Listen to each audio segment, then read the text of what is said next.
আমরা নিজেরা সৎ হব, নীতিবান হব, সুশৃঙ্খল হব। আমি এমন কোনো সুযোগ নেব না যে সুযোগটা নেওয়া নিষেধ আছে। আমার সাথে কোথাও কারোর খাতির আছে উপরস্থ, সেখানে সিরিয়াল না ধরে আমি একটু ডাইনবাম করে পার হব না, চেষ্টা করবো তো ইনশাআল্লাহ।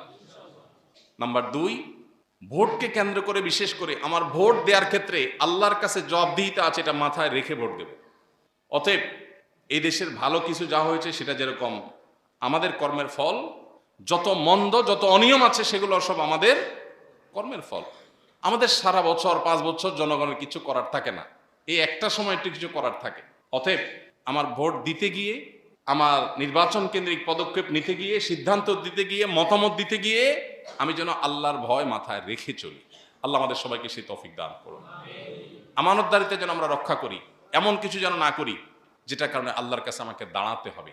আমি আমার ভোটের কারণে জান্নাতে যাওয়ার পথ, জাহান্নামে যাওয়ার পথ কোনটা সুগম করছি? আমি কি টাকার বিনিময়ে ভোট বিক্রি করছি? আমি কি বায়াসের ভিত্তিতে করছি, নাকি আমার বিবেকের কাছে আল্লাহর কাছে জবাবদিহিতার জায়গা থেকে আমার সঠিক সিদ্ধান্ত, আল্লাহ আমাকে যেটা বোঝার তৌফিক দিয়েছেন সেটা আমি নিতে পারছি? এটা গুরুত্বপূর্ণ। অতএব এই সঠিক সিদ্ধান্ত নেওয়া, আমানতদারিতার চেতনা মাথায় রেখে সিদ্ধান্ত নেওয়া, এটা হলো দ্বিতীয়।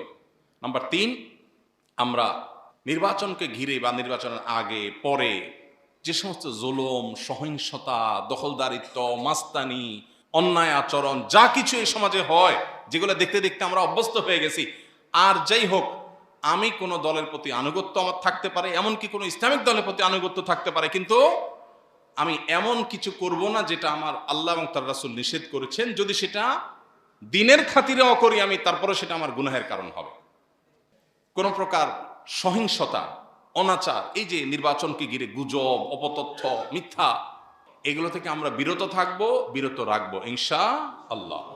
নাম্বার 4 এবং সর্বশেষ হলো আল্লাহর কাছে দোয়া করতে হবে।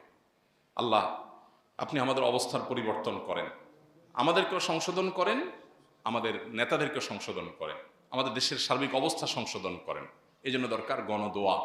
আল্লাহ তাআলার কাছে, আল্লাহ রাব্বুল আলামিনের কাছে কায়মন বাক্যে দোয়া করি, আরশে আজিমের মালিক আপনি আমাদের অবস্থার পরিবর্তন করে দিন।